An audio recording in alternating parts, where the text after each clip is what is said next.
today for Captain America. Thanks for having us. Soldier. Well, my first question will go to you, of course, Anthony and Joe Russo. I mean, obviously Captain America the Winter Soldier is very much a sequel to Captain America First Avengers and to Avengers.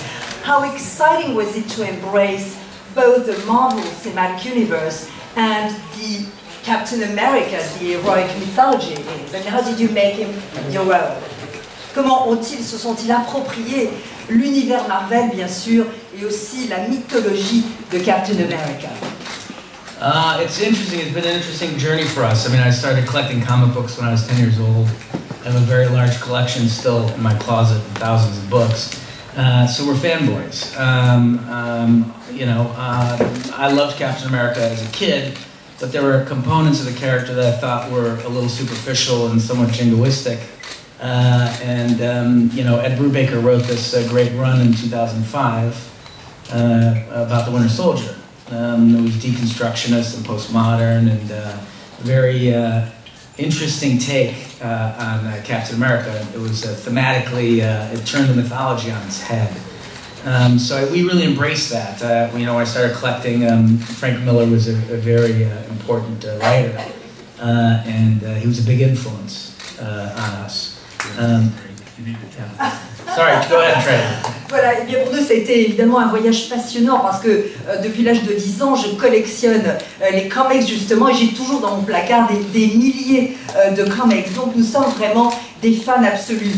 Et c'est vrai qu'enfant, moi j'adorais par exemple Captain America, mais je lui trouvais des aspects un peu superficiels, un peu égoïstes en quelque sorte. Et lorsque j'ai lu la version, en Ed Brubaker en 2005, évidemment du Soldat d'hiver, et bien soudain je me suis dit, tiens, c'est une façon de déconstruire le personnage, de faire du postmoderniste en quelque sorte avec Captain America. Donc c'était un angle qui m'intéressait particulièrement puisqu'il renversait finalement le mythe et la mythologie. Et puis bien sûr, Frank Miller a été une grande influence également. What about you, Anthony? Yeah, well, I mean, the great thing about this movie for us is it combines two great passions for us. One is comic books, but the other one was Marvel told us they wanted to set Captain America in a modern-day political thriller that was inspired by the great political thrillers of the 70s. And we grew up on those movies. We used to watch them on the Late Show with our dad, who's in the back of the room over there. Movies like Marathon Man, 3 Days of the Condor, these great thrillers of the 70s, helped us form our understanding of cinema and the cinematic language. And so the fact that we got to combine both the comic book passion and that genre was really special for us.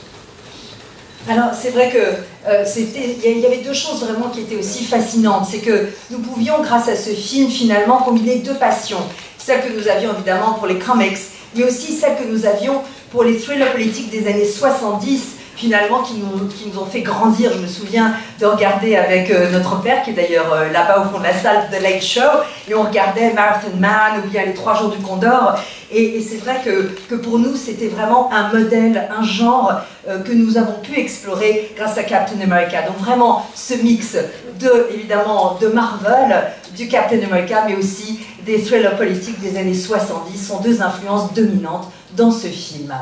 Well, there's a question really for you three now. I mean, did their vision, in a way, change your take on the characters you know so well? I mean, the script also involved and was more challenging this time around.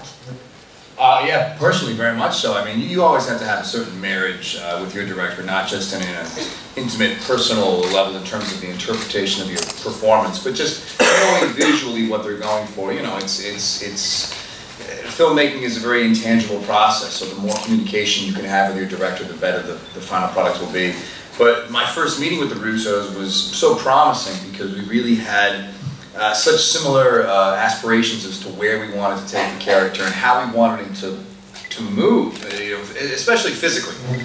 In the first two Captain Americas, he was just becoming acclimated with his abilities, and we just wanted to try and show why he deserved a spot on the Avengers roster, and just kind of borrow some more dynamic fight styles from some other films that really nailed that kind of action combat genre.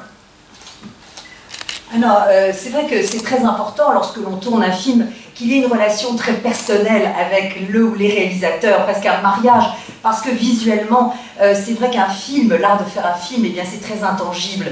Donc plus il y a de communication, et plus effectivement c'est important pour des acteurs. Je me souviens lors de ma première rencontre avec Anthony et Joe, eh bien nous avions les mêmes aspirations finalement. Nous voulions effectivement pousser le héros plus loin. Je dirais non seulement plus loin géographiquement, mais aussi physiquement. Dans les deux premiers, en quelque sorte, il s'habituait à ses capacités, à ses pouvoirs. Mais là, aujourd'hui, on veut montrer pourquoi il a un rôle aussi essentiel, évidemment, dans la mythologie des Avengers, et pourquoi il a cette position si importante. Et on lui a donc donné, physiquement parlant, eh bien, un style de combat bien plus moderne, bien plus adapté, une technique accrue, ce qui fait que pour moi, c'était très intéressant.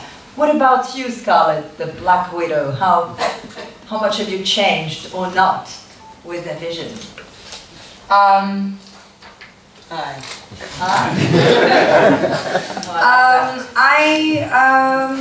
didn't, you know, when I first spoke to Kevin Feige at Marvel about the Widow appearing in this movie, I didn't really know how she would fit in with the Cap story, because obviously in his previous life, or that kind of in his previous incarnation, it would have been totally, I mean, it seems to be just a kind of way to stuff me in.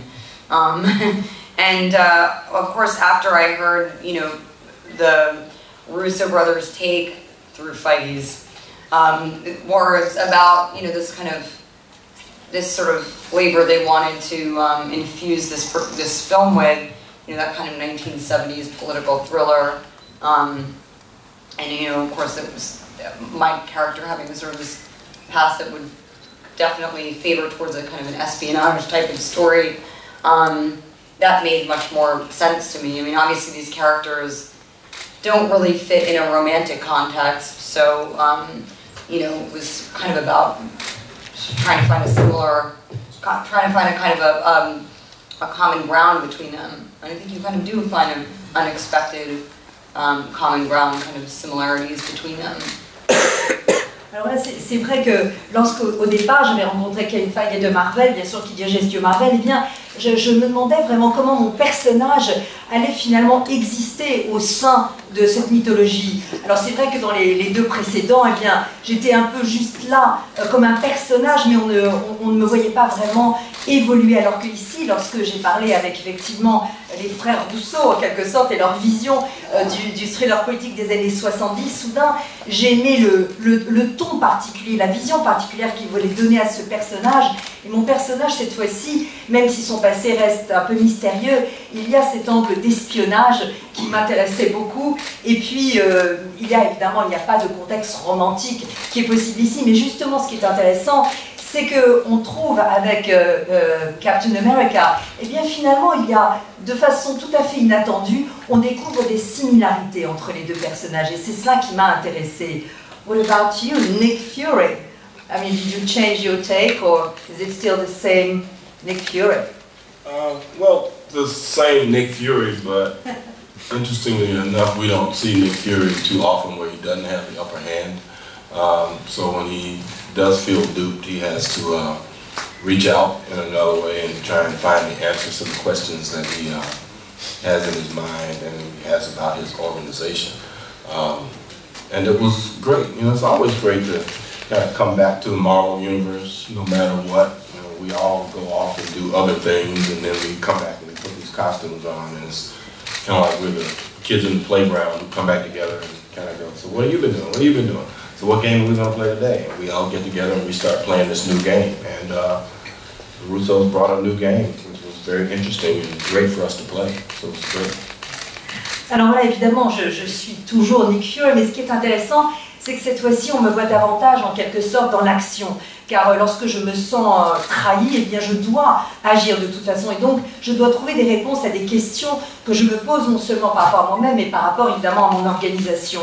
Et ce qui est génial avec finalement les films et les héros Marvel, c'est que bien sûr on fait tous entre des films Marvel d'autres choses. Donc quand on se retrouve, on discute, on échange des idées, on se dit alors qu'est-ce que vous avez fait entre temps, et puis surtout on est prêt à jouer le jeu. Et le jeu que nous a proposé les frères Russo, eh bien, était un jeu passionnant. On a eu beaucoup de plaisir à se retrouver tous ensemble. Question à vous. Ah, ici. Bonjour. C'est une question qui concerne le personnage de Steve Rogers. Contrairement à Tony Stark ou à Thor, qui, on va dire, se la pète quand même beaucoup, Steve Rogers, c'est quelqu'un de très simple, qui est arrivé tout ça un peu par hasard, qui a du mal à accepter ses pouvoirs dans le premier film. On cherche encore sa place dans le deuxième. Alors maintenant qu'on sait que vous êtes attaché au troisième film, comment est-ce que vous pensez le faire évoluer? Et puis pour Chris aussi, savoir comment est-ce qu'il aborde ce personnage qui est finalement très simple, enfin trouver sa place entre héroïsme et homme normal. Voilà. Well, this is a question for you as Steve Rogers and of course Captain America.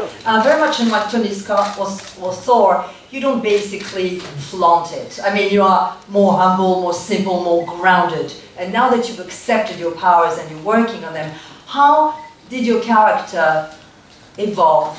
And also, how do you find a balance, in a way, between his heroism and his humanity?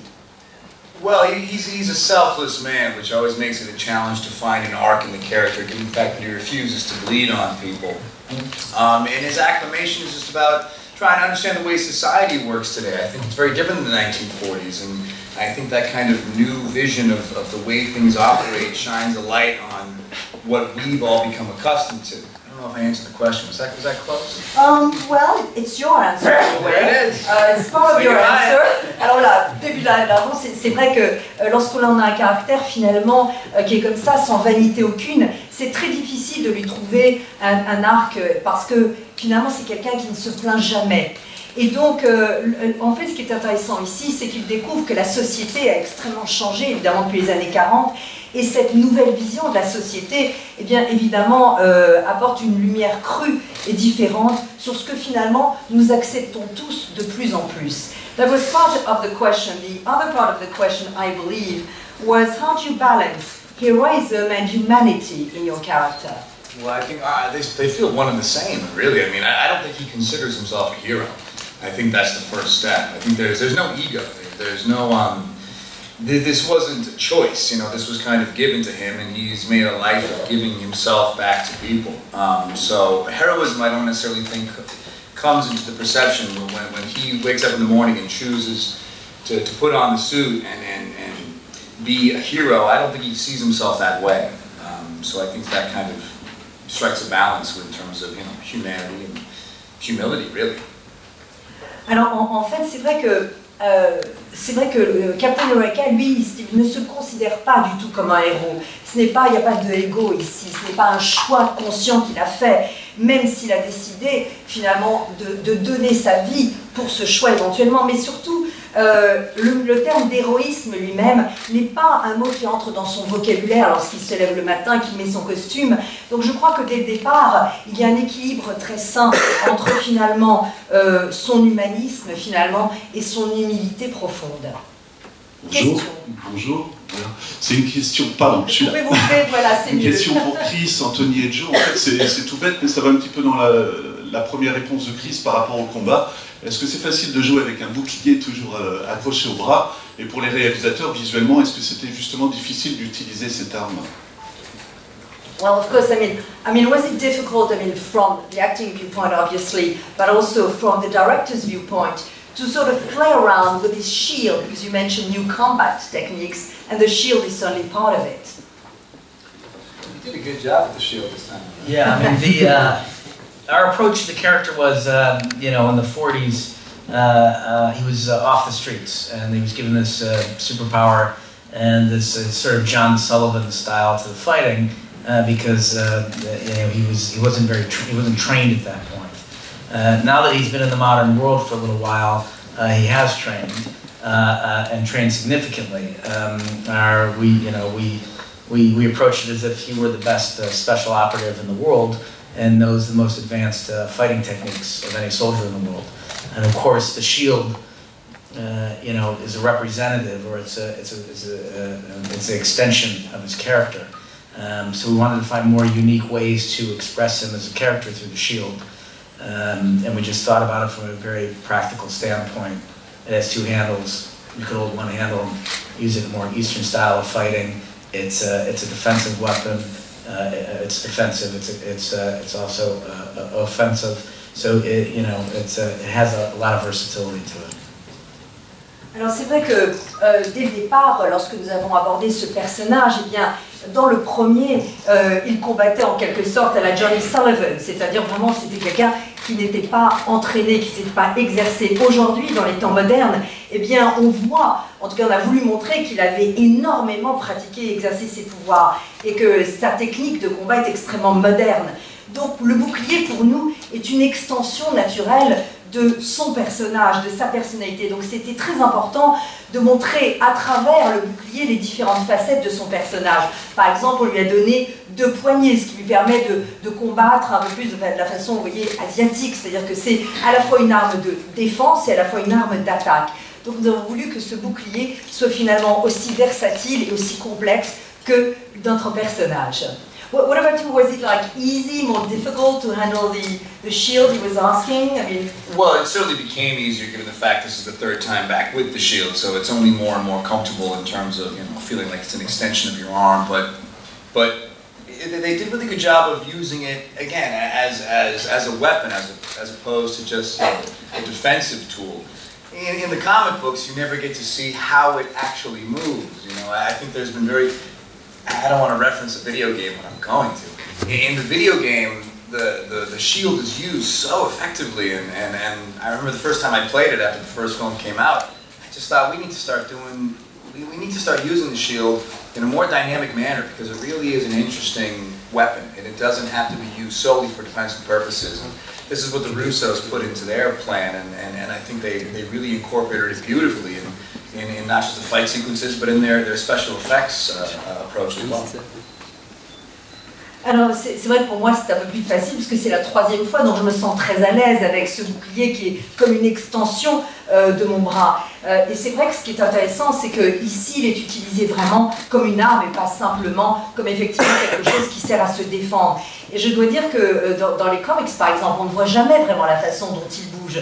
Mais je dois dire que la première fois que j'ai découvert le jeu vidéo, après avoir tourné d'ailleurs le premier film, je me suis dit mais c'est génial dans le jeu vidéo parce que le bouclier est utilisé de façon extrêmement dynamique et je me suis dit tiens, c'est comme ça que j'aimerais un jour l'utiliser. Et c'est là où les frères Russo sont très forts, c'est qu'ils ont exactement fait cela. Donc à la fois dans l'action mais également dans les effets spéciaux, eh bien ça a permis vraiment d'amener une présence plus importante au bouclier. Autre question, le micro, ici. Hi. Sylvia for Disney Channel France. My question is to the actor. What would be your secret to be a great superhero? Alors voilà, the 3 of you, what would be the secret to be a superhero? What is I'll say selflessness. I think, you know, there's certainly a wide spectrum of personal drama that each superhero brings to the table. You have characters like Batman that are very dark and brooding, filled with their own angst, and characters like Captain America who refuse to bleed on anybody and are, you know, a model of virtue and morality. But I think the thing that kind of is universal in any superhero has to be a certain level of selflessness, putting other people first, and I think that's what keeps them, you know, coming back for more.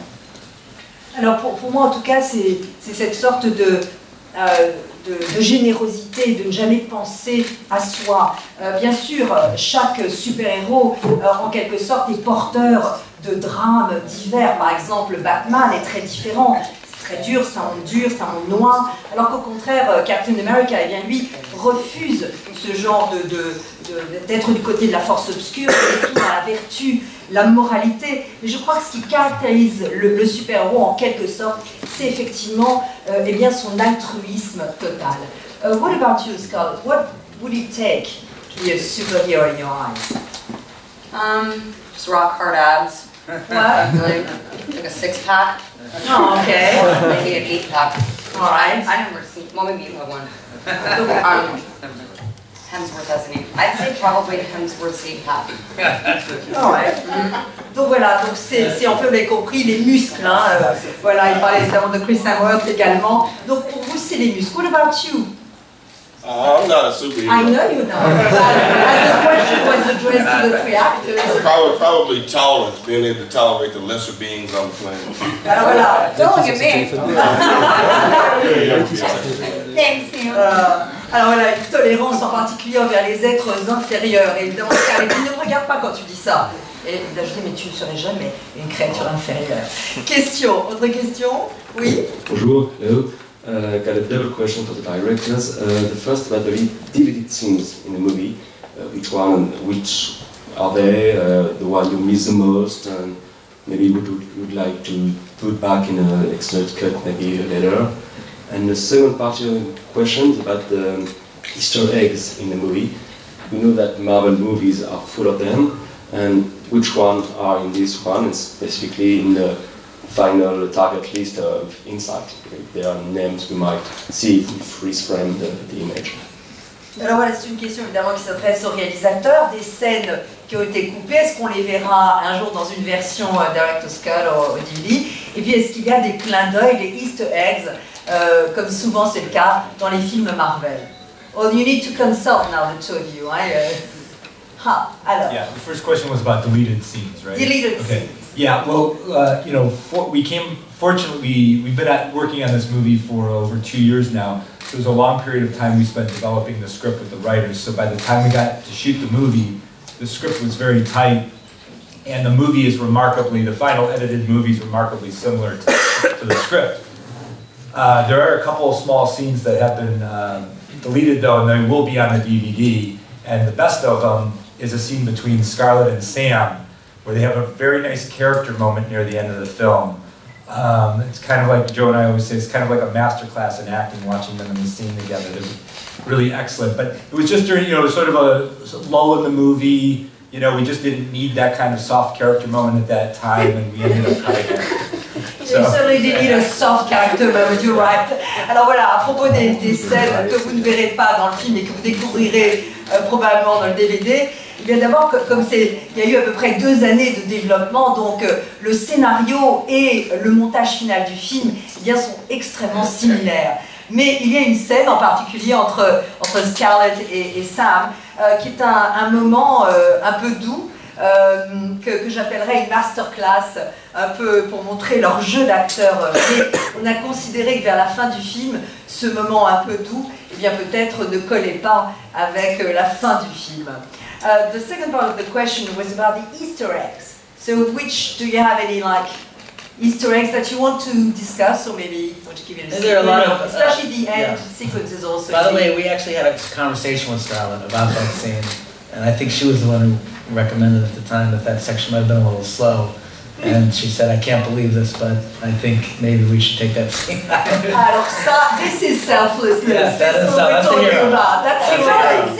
I've got to deal with it. Alors voilà, et évidemment, je dois rajouter, je dois dire que c'est Scarlett elle-même qui en quelque sorte a sacrifié cette scène, parce que c'est elle-même qui a dit, je trouve que finalement c'est pas le bon moment, c'est un peu trop doux, donc c'est elle-même qui a fait preuve effectivement d'être Look, it was in service of good storytelling, and the movie was getting a little slow in that area, so it was a very accurate note. Easter eggs, you know, look, yeah, clearly Marvel has a history of Easter eggs. We come from shows like Arrested Development, Community. We're pop culture junkies. We love putting Easter eggs in movies or in our shows, and obviously in this film, because it just adds a level of enjoyment for the audience the second, third time through when they view the movie. I think Sam is wearing a Pulp Fiction t-shirt today. There is a Pulp Fiction reference in the film. You know, Bob Redford, when he opens the refrigerator, there's a Newman's Own salad dressing in there. Title of one of the books on, you know, pay close attention to the title of the books on Steve Rogers' bookshelf in his apartment. There's lots of, I mean, you know, those are 3. There's 5 or 6 more. We'll leave that to the audience to find those. Alors voilà, d'abord, tous les deux, nous avons toujours aimé dans tout le film, des séries, nous avons toujours aimé évidemment ces clins d'œil. Marvel est connu pour cela évidemment. Alors disons que je vais vous en dévoiler par exemple 3. Eh bien Sam, il y a des références à Pulp Fiction et d'ailleurs nous avons le Pulp Fiction t-shirt, thanks for that. Lorsque Robert Redford ouvre son frigo, eh bien si vous l'avez remarqué, il y a de la vinaigrette signée Paul Newman. Et puis si vous faites attention aux livres qui sont chez Steve Rogers, eh bien je ne dirais pas, mais regardez bien le titre des livres, parce qu'on pense toujours que c'est très intéressant pour le public qui va parfois revoir le film 2 fois ou 3 fois, et bien à chaque fois de découvrir des choses et d'être surpris. Autre question. Oui, micro, si. Oui, là-bas. Bonjour. Une question aux 3 comédiens, savoir quelle scène leur avait donné le plus de plaisir d'interprète. Et une question subsidiaire pour Scarlett Johansson. J'ai cru comprendre qu'elle pensait réaliser un film, et je voulais avoir confirmation ou pas. All right, so the first part of the question is for the 3 of you, as actors, which scene proved the most enjoyable to actually play? Well, for me, you know, given a movie like this, you're so saturated in action all the time. It's nice when you get to have a still moment. It's nice when you actually get to exchange and emote. And there's a really beautiful scene where I actually have very little to do with it, where Scarlett's character and I have a moment of reflection, and Natasha specifically is kind of learning a bit about herself. And I think in all the Marvel movies I've seen her in so far, it's the one where you see Natasha kind of crack, you know, and expose a bit of herself. It's the most vulnerable I've seen Natasha behave, and she's so phenomenal in the scene. Like I said, I didn't do much, I just got to watch, but it's my favorite without giving too much away.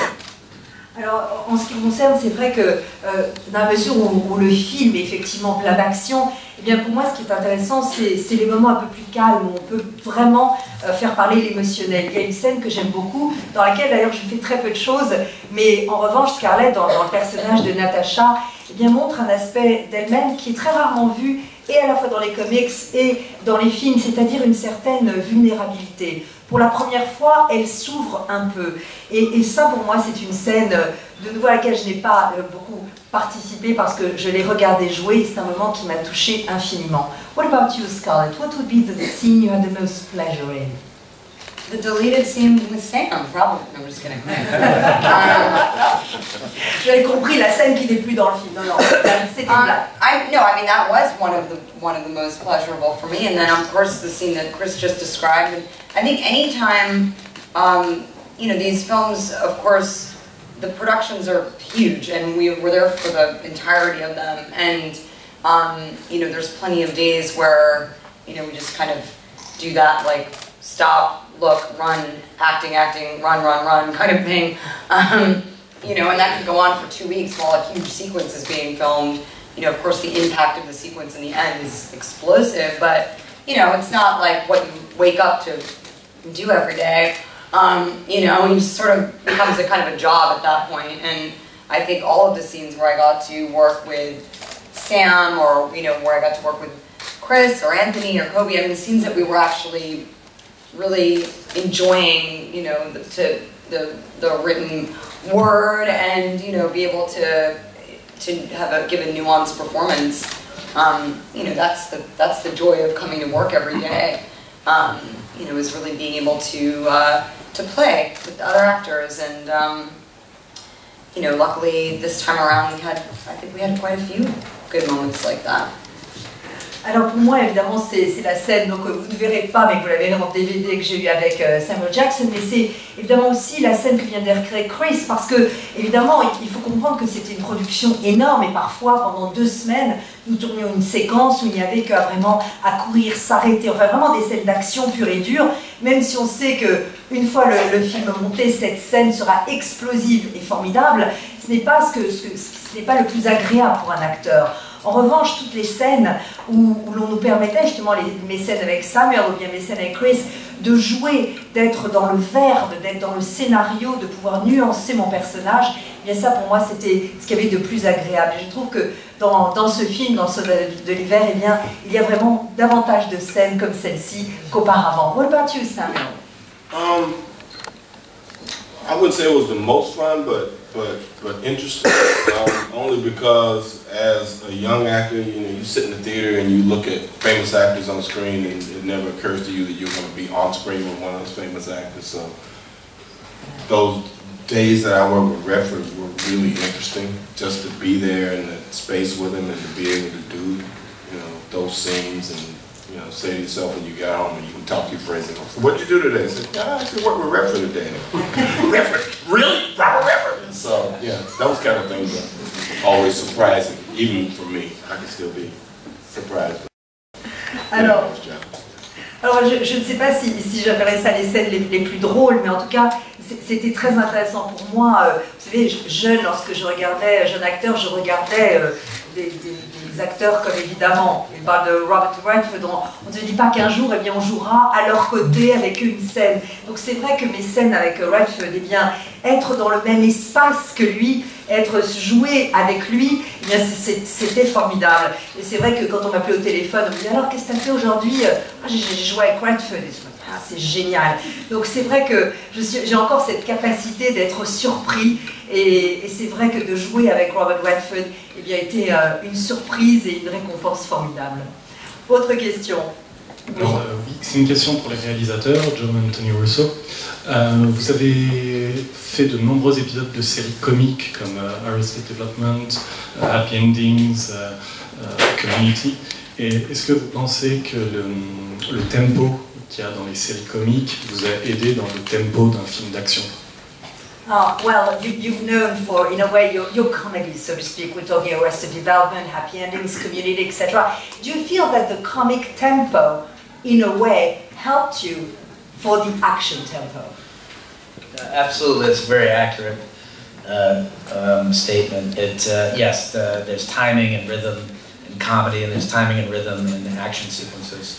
We said that choreographing 10 comedic actors in a scene is of a similar, geographic complexity as, choreographing, Captain America and Winter Soldier in a fight with each other. So it certainly was applicable and very helpful to have that background. Alors en fait, vous avez absolument raison, c'est très juste parce que le timing, le rythme dans les scènes de comédie, eh bien évidemment, vous servez pour le timing et le rythme dans les scènes d'action. Et lorsque l'on doit en quelque sorte chorégrapher 10 acteurs, eh bien c'est aussi complexe finalement que de réaliser une chorégraphie de combat entre par exemple Captain America et le Soldat de l'hiver. Donc c'est absolument, en un sens, ça nous a beaucoup aidé. Dernière question. Oui, micro. Voilà, dernière question. Une question légère pour Chris. Je voudrais savoir s'il aimerait avoir l'expérience d'un homme de 95 ans dans le corps qu'il a actuellement. Une autre question concernant le film. Le thème du film, c'est aussi la sécurité qui est un frein à la liberté. Est-ce qu'en tant que comédien, Scarlett et Chris ont eu l'expérience de subir des mesures de sécurité qui freinaient leur liberté?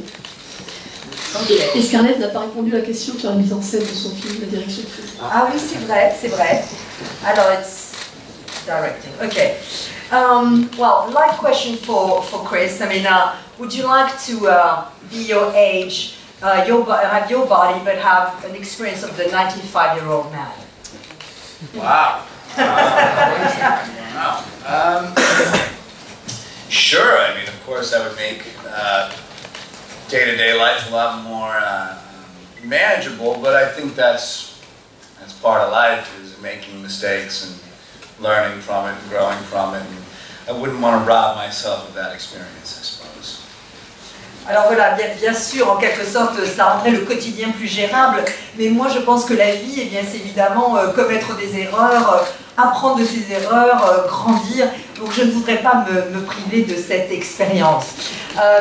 There's a question now for really both you and Scar. I mean, one of the themes of the film obviously is security versus freedom. How much do you give up for security? I mean, do you feel as actors that very often you have, problems between security and your own personal freedom? You mean as people in the public eye? That's what you meant, right? Oui. Oh. C'est ce que vous vouliez dire, n'est-ce pas? Tout à fait. I don't know. Well, I mean, just of course being someone who's recognizable takes away some of the freedoms of being anonymous. or at least, you know, it's kind of, I guess, in part sort of your state of mind. As I get older, I think I'm more comfortable, you know, in my own skin, and so, you know, things I may have been self-conscious about before, like people staring at me, while that's not always going to be totally comfortable, you sort of accept that that's kind of part of your fate as a recognizable person, and makes it a little bit easier than running around and, you know, like trying to hide yourself all the time. I mean, it's never going to be, it's a strange reality to adjust to. I don't know if you ever totally make that adjustment. Yeah, exactly. That can be scary too. I mean, you know, sometimes, like for instance, Sam just reminded me the other day, we had a kind of crazy reception at the airport in Los Angeles, and some guy said, you know, something like, well, you know, I don't know why said to somebody that was with me, I don't know what you're planning on doing, like as soon as she gets out of the car, we're going to attack her anyway. And, you know, that to me is sort of a hard reality to wrap my head around. So there's times when I think when you feel more unsafe than others, but I think mostly I feel as, you know, I'm as content in my mind as can be expected, I suppose. Alors voilà, évidemment que lorsque l'on est évidemment quelqu'un de connu, une part de votre liberté s'en va, mais je crois que, vous savez, quand on grandit aussi, mon état d'esprit a changé, je suis bien plus confortable, je suis bien mieux dans ma peau qu'auparavant, donc maintenant les gens qui me fixent du regard, etc., bien, j'accepte tout ça comme faisant partie intégrante de cette étrange réalité qui est la nôtre lorsque nous sommes acteurs, et ça me rappelait effectivement, parfois on a des moments un peu de panique ou de peur, parce que ça me rappelait que l'autre jour à l'aéroport, nous sommes arrivés à l'aéroport de Los Angeles, et aussitôt des gens autour de nous ont dit, là là, dès qu'elle sort de la voiture, on l'attaque. Donc c'est quand même un terme qui peut faire peur, mais je crois qu'aujourd'hui, eh bien, je suis bien dans ma peau et j'accepte cette situation comme elle l'est. And probably it's the same for you, Chris, are you accepting your... Sure, yeah, well, I mean, it's certainly a challenge. It's tough to complain about, because obviously this, you know, we chose to do this as actors, it's our bed, we have to sleep in it. But I will say there is a skewing, you know, the trending wave that seems to be happening. I've actually spoken about this with Sam. I can only imagine what it would be like to be in our position 20, 30 years ago, prior to the internet. The way things are moving with technology, there is far more of a coordination among the people who want to know about your life, and you in turn sacrifice a little bit more, and you have to compromise a little bit more, and it's not like there's a corresponding scale in what we benefit from. You know, life as an actor is no different than it was in the 1980s, but you sacrifice quite a bit more. I wonder at a certain point, you know, how far that's going to go. Even press, there's just so many outlets, and it really is a sliding give and take. I'll leave it at that. Alors voilà, bien sûr que, comme Scarlett le disait, bien sûr que c'est un défi, mais on ne va pas non plus se plaindre de réussir en quelque sorte. Et c'est vrai que j'ai du mal à... Je me dis toujours qu'avec l'arrivée, par exemple, d'Internet, de la technologie, ce qui se passe aujourd'hui, c'est que nos vies ne sont peut-être pas très différentes de la vie des acteurs des années 80, par exemple. Mais avec toute la toile, avec toute cette technologie, eh bien, tout le monde, finalement, veut savoir ce qui se passe dans nos vies à chaque instant. Donc, parfois, je me demande d'ailleurs jusqu'où ça ira. Il y a tellement de médias qui se développent, c'est assez incroyable. And there was part of the question that we didn't say about you directing. Is that true? The lady was wondering, will you direct? Have you directed already? Me? No, that was for Scarlett. I know you did. I know Train 130. You did. Oui, parce que effectivement. I'll take this one. All right. Oui, parce que Chris vient de réaliser effectivement Train 130. Donc, il pensait que c'était peut-être une question pour lui. Well, no, it's a question for Scarlett. I'm directing a film next spring that is an adaptation of a Truman Capote novella called Summer Crossing, and that's what I will be doing. Ah, alors voilà, donc voilà, effectivement, Scarlett va tourner son premier film en tant que réalisatrice le printemps prochain. C'est une adaptation de Summer Crossing de Truman Capote. Well, all right. Well, I have a last question. Really, this is for you two. I mean, Anthony and Joe, I understand that you discovered yesterday the first ever exhibit of Marvel superheroes in a museum, which by the way was Stanley's wish. I mean, at the Art Ludique, le musée, it starts on the 22nd of March, but you were the first to see it yesterday. Don't you think it's high time that all the comics artists, the designers, all the creators are finally recognized as true artists on their own?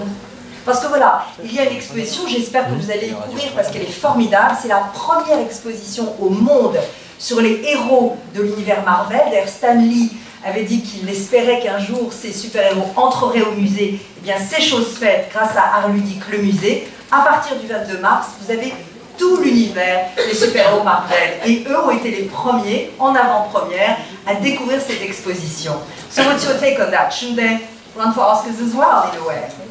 I mean, as a lifelong comic book collector, it's probably the greatest art installation I've ever been to. I loved it. It was put together with incredible passion. If you're a comic book fan, run, don't walk to see the installation. It's amazingly well done and has as rich a collection of original comic material that I've ever seen. And it does an excellent job of incorporating the Marvel Cinematic Universe into the installation as well, and showing how the books have influenced the universe and vice versa.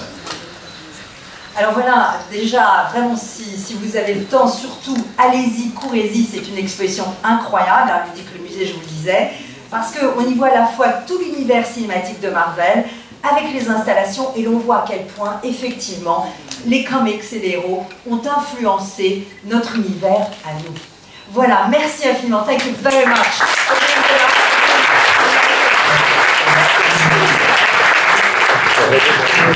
Hein?